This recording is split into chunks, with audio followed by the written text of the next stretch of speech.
selamat siang, shalom. Perkenalkan kami dari kelompok 5. Kami akan menjelaskan materi hukum adat tentang pembinaan hukum adat dengan dosen pengampu Ibu Wijaya Natalia Panjaitan, SH, MKN. Persekutuan hukum adat atau masyarakat hukum adat. Pengertian dari hukum adat adalah hukum adat adalah kesatuan-kesatuan manusia yang mempunyai susunan yang teratur dan lokal serta memiliki pengurus sendiri, baik kekayaan material berwujud maupun kekayaan imaterial yang tidak berwujud. Unsur-unsur persekutuan hukum adat adalah yang pertama, aturan manusia, ada aturannya. Yang kedua, menetap di daerah tertentu, ada unsur komunal. Yang ketiga, mempunyai penguasa kepala adat. 4. Mempunyai kekayaan berwujud dan tidak berwujud. Timbulnya masyarakat hukum adat.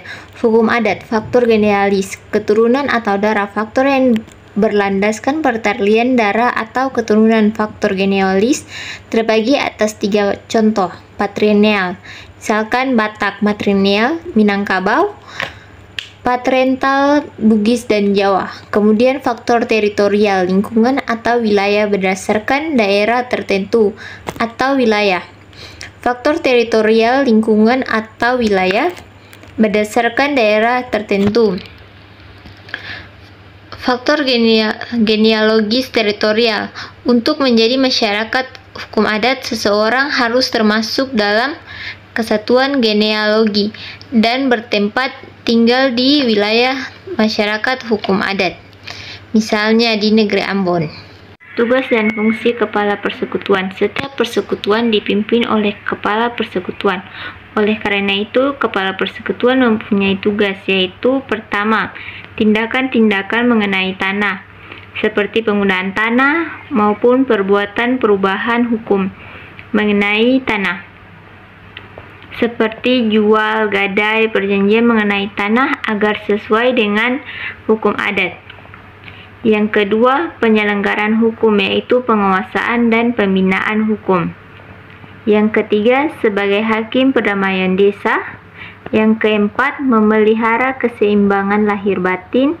Yang kelima, campur tangan dalam bidang hukum adat perkawinan. Yang keenam, menjalankan tugasnya secara demokratis dan kekeluargaan. Dalam masyarakat hukum adat, aturan hukum dan tata cara penyelesaian sengketa seringkali diatur oleh lembaga-lembaga adat yang diakui secara lokal, seperti kepala adat atau dewan adat.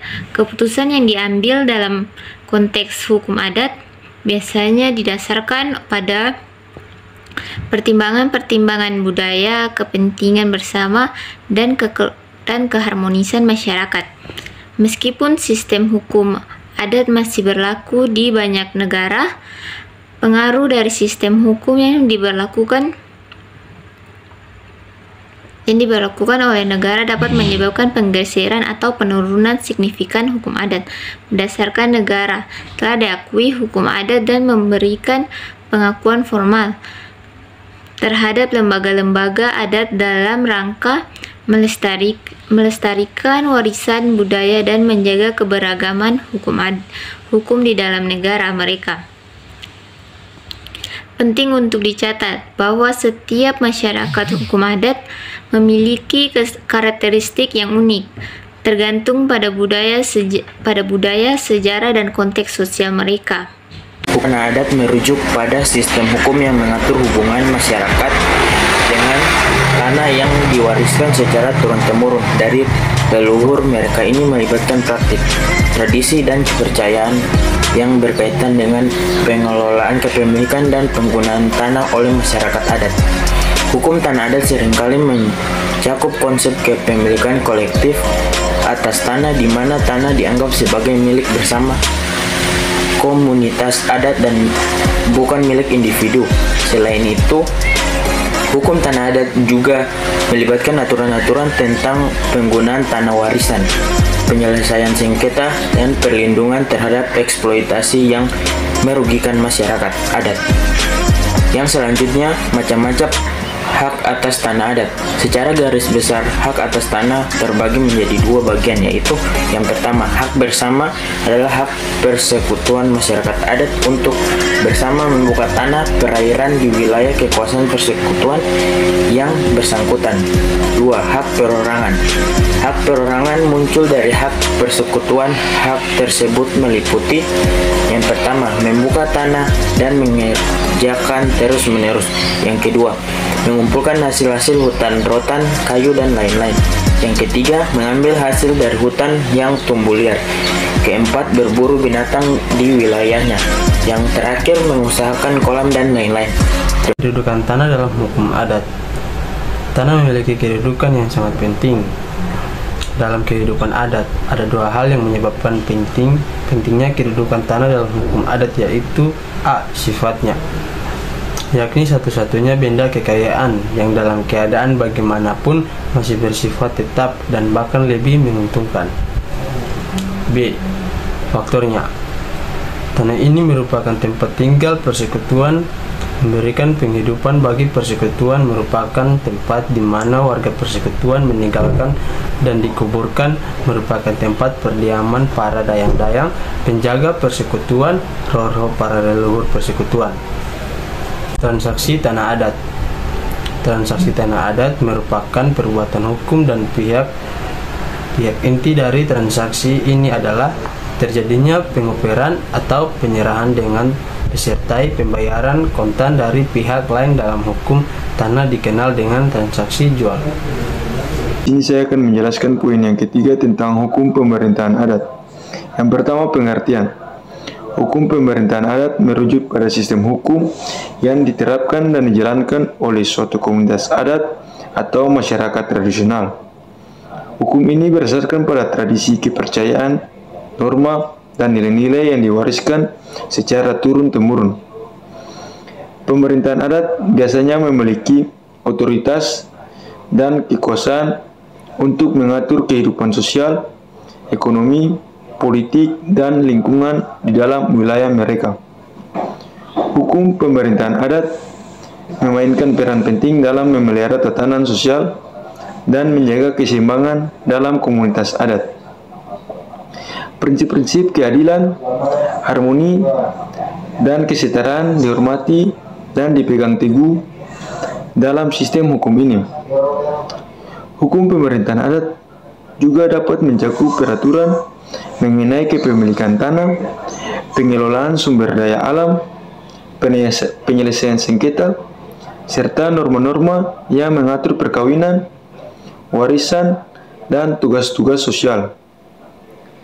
Namun, penting untuk diingat bahwa hukum pemerintahan adat seringkali berbeda dari sistem hukum nasional atau hukum positif yang diterapkan oleh negara.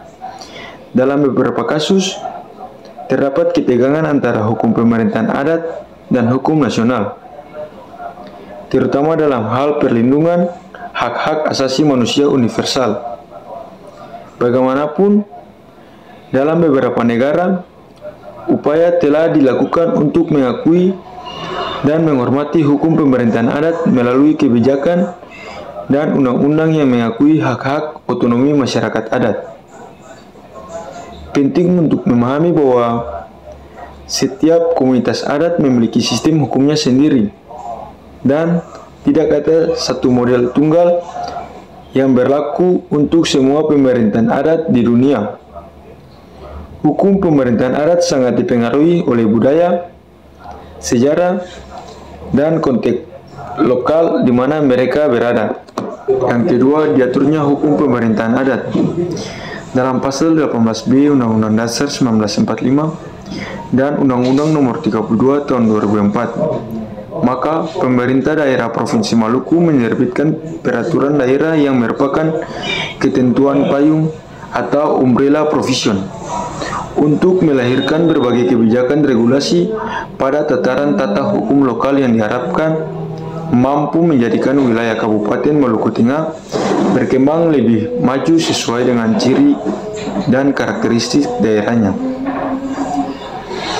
Peraturan daerah yang dimaksud adalah Peraturan Daerah Provinsi Maluku Nomor 14 tahun 2005 tentang penetapan kembali negeri sebagai kesatuan masyarakat hukum adat dalam wilayah pemerintahan Provinsi Maluku, yang pada prinsipnya menetapkan negeri sebagai kesatuan masyarakat hukum adat di Provinsi Maluku dan Peraturan Daerah Kabupaten Maluku Tengah nomor 01 tahun 2006 tentang negeri. Yang berikut, negeri di Kabupaten Maluku Tengah sebagai kesatuan masyarakat hukum adat memiliki kewenangan untuk mengatur dan mengurus kepentingan masyarakat setempat berdasarkan hak asal-usul negeri, adat istiadat, dan hukum adat yang diakui dalam sistem pemerintahan nasional. Di lain pihak, terdapat negeri administratif sebagai akibat perkembangan dan kemajuan masyarakat yang juga harus diperhatikan hak asal-usul dan kepentingan masyarakat setempat. Adanya negeri atau negeri administratif menempatkan adat istiadat dan hukum adat dalam konteks yang sesungguhnya. Oleh karena itu, otonomi negeri sebagai otonomi bawahan dan otonomi negeri administratif sebagai otonomi yang diberikan hendaknya dikembangkan untuk kepentingan masyarakat negeri atau negeri administratif yang tidak terlepas dari kendali pemerintah atau pemerintah Provinsi Maluku dan Kabupaten Maluku Tengah, sepanjang menyangkut kepentingan nasional yang harus dilaksanakan. Di sini saya akan menjelaskan tentang sistem pemerintahan negeri yang kita ambil dari Provinsi Maluku, khususnya Kota Ambon. Sistem pemerintahan di Desa Maluku pada rezim adat dikenal dengan pemerintah negeri yang pada umumnya berlaku di Pulau Ambon, Kabupaten Maluku Tengah. Pemerintah negeri adalah merupakan basis masyarakat adat yang memiliki batas-batas wilayah darat dan laut yang jelas yang disebut petunaan negeri, dan sistem pemerintahan yang bersifat genealogis atau berdasarkan garis keturunan. Pemerintah negeri menurut Peraturan Daerah Kabupaten Maluku nomor 1 tahun 2006 tentang negeri merupakan penyelenggaraan urusan pemerintahan oleh pemerintah negeri dan sendiri negeri dalam mengatur dan mengurus kepentingan masyarakat setempat berdasarkan hak asasi usul dan adat istiadat. Yang berikut mengenai struktur organisasi pemerintahan. Pelaksanaan pemerintahan negeri dikenal dengan sebutan Badan Saniri Rajapati yang terdiri dari Raja dan Kepala SOA. Badan ini merupakan badan eksekutif di bawah pimpinan Raja-Raja. Raja adalah pemegang pemerintahan negeri yang bertindak juga sebagai kepala adat dalam memimpin acara-acara adat.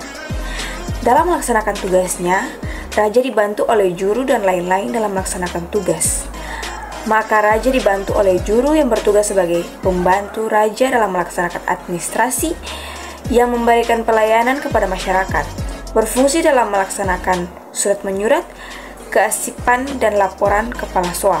Diangkat sebagai anak-anak SOA yang bertugas membantu Raja dalam melakukan pemerintahan dan menggantikan Raja dalam melaksanakan tugas pemerintahan di dalam melayani kebutuhan-kebutuhan masyarakat. Lembaga-lembaga adat yang terdapat dalam struktur pemerintahan negeri, adat memiliki fungsi dan peranan yang sangat besar terhadap kelangsungan pembangunan masyarakat. Lembaga-lembaga adat ini sangat dihormati, dipatuhi, dan dihargai oleh masyarakat terhadap berbagai hal dalam pengambilan keputusan, penyelesaian sengketa batas tanah dan patunan pelantikan raja, serta pelaksanaan upacara-upacara adat.